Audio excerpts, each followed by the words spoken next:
Alleluia, Alleluia,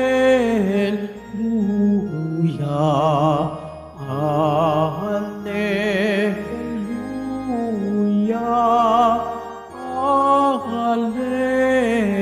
Alleluia.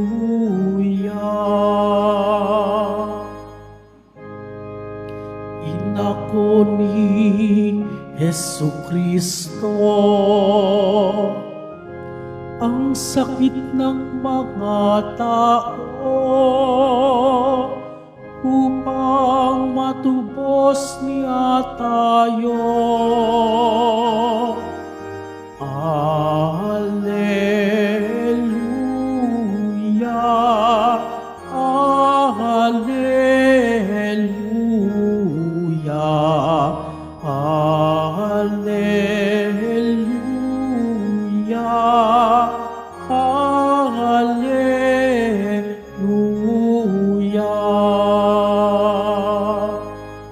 Sumainyo ang Panginoon.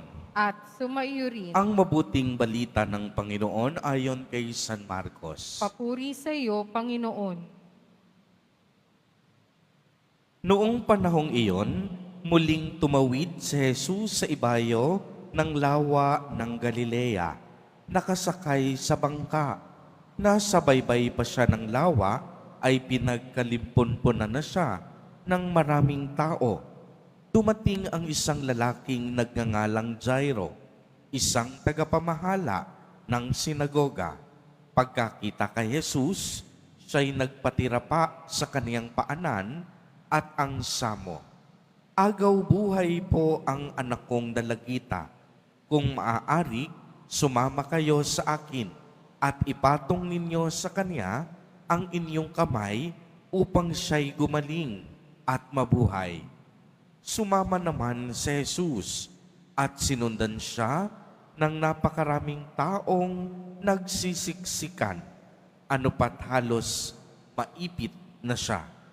May isang babae roon na 12 taon nang dinudugo at lubhang nahihirapan.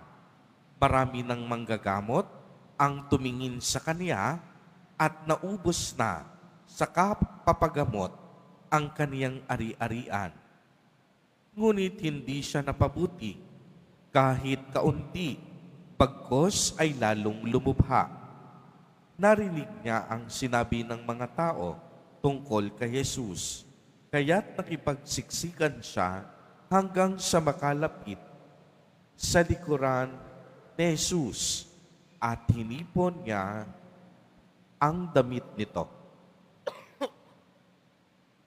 Sapagkat sinabi niya sa sarili, mahipo ko lang ang kaniyang damit, ay gagaling na ako. Biglang tumigil ang kaniyang pagdurugo at naramdaman niyang magaling na siya. Naramdaman naman ni Jesus na may kapangyarihang lumabas sa kanya.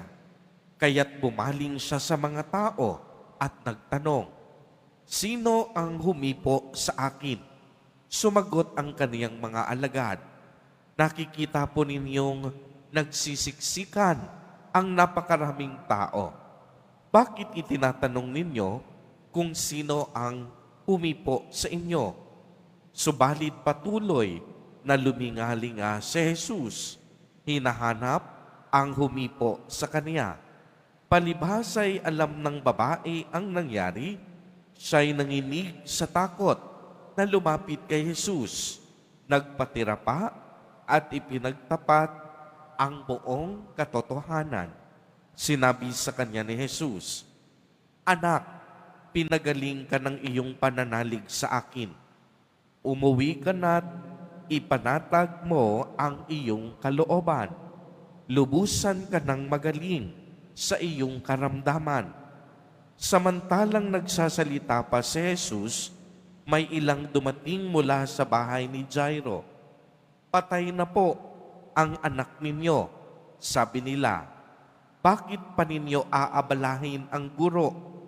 Hindi pinansin ni Jesus ang kanilang sinabi. Sa halip ay sinabi sa tagapamahala, huwag kang mabagabag, manalig ka. at wala siyang isinama kung hindi si Pedro at ang magkapatid na Santiago at Juan. Nang dumating sila sa bahay ng tagapamahala, nakita ni Jesus na gulong-gulo ang mga tao. May mga nananangis pa at nananaghoy. Pagpasok niya ay kaniyang sinabi, "Bakit kayo nagkakagulo at nananangis? Hindi patay ang bata, natutulog lamang." Ngunit pinagtawanan siya ng mga tao. Pinalabas niya ang lahat maliban sa ama't ina ng bata at sa 3 alagad, at sila'y pumasok sa kinaroroonan ng bata. Hinawakan niya ito sa kamay at sinabi, "Talita kumi," na ang ibig sabihin, "Ining, sinasabi ko sa iyo, magbangon ka." Pagdakay, bumangon ang bata at lumakad. Siya'y 12 taon na at namangha ang lahat.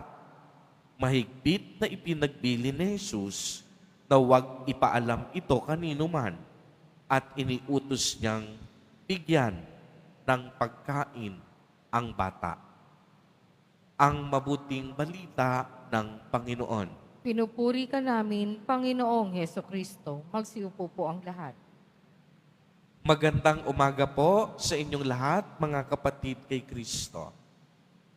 Sa lahat po ng ating mga taga-subaybay, sa iba't ibang online platforms, at sa lahat ng ating mga kadiboto, sa iba't ibang panig ng Pilipinas, at maging sa buong mundo, kung saan tayo ay naaabot ngayon ng ating live streaming.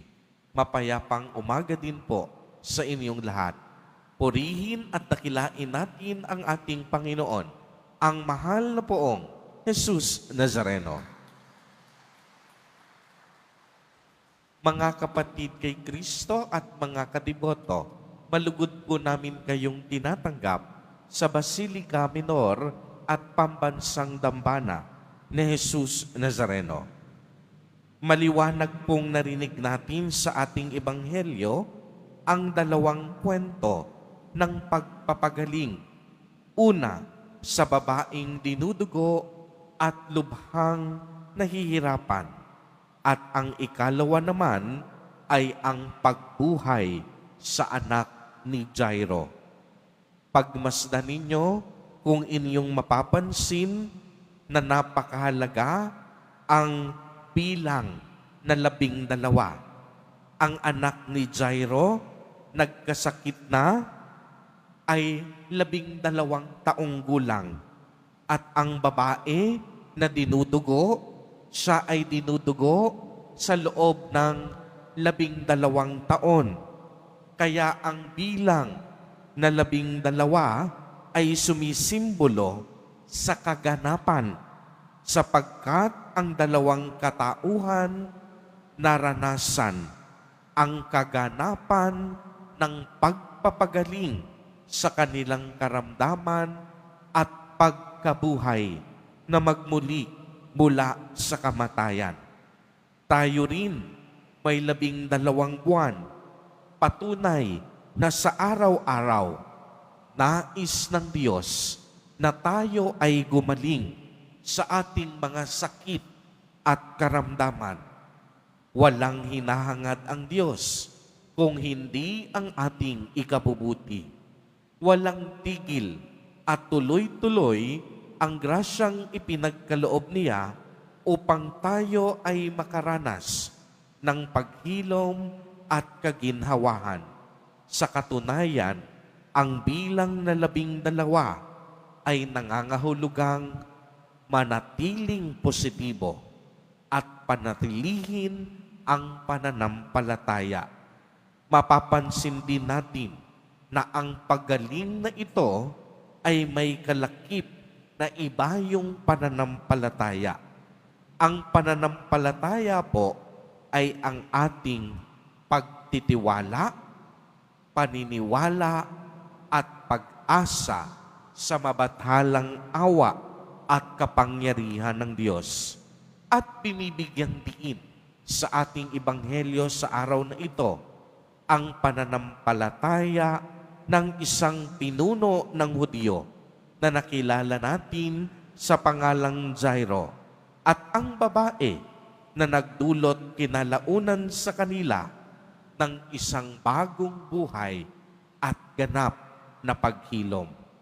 Ipinapahayag sa ating Salmo Responsorio, pagpuri kailanman ang tinawag ng may kapal. Ibig sabihin, walang araw na hindi tayo minahal ng Diyos. Kaya tayo ay dapat magpasalamat at magpuri sa Kanya. At ang pinakadakilang patotoo ng Diyos ay walang iba kung hindi si Jesus Nazareno, ang Kaniyang bugtong na anak na nagbigay ng Kaniyang buong sarili at buhay para sa kaligtasan nating mga makasalanan. Mga kapatid kay Kristo at mga kadiboto, sa araw na ito, mas lalo nawa nating palawakin at palalimin ang ating pananalig sa Diyos sa paghahangad natin ng kagalingan sa ating mga sakit, pati na rin ang paghilom ng karamdaman ng ating mga mahal sa buhay.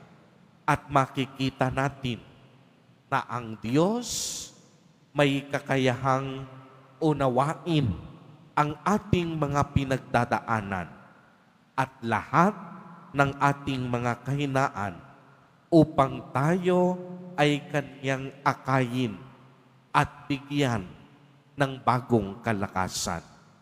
Kaya po sa ating buhay, palagi nating iisipin at tatandaan na ang pananampalataya ay paniniwala sa kagandahang loob ng Panginoong Diyos.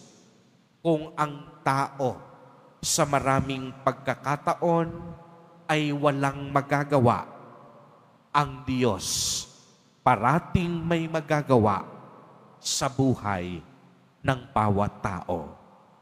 Amen.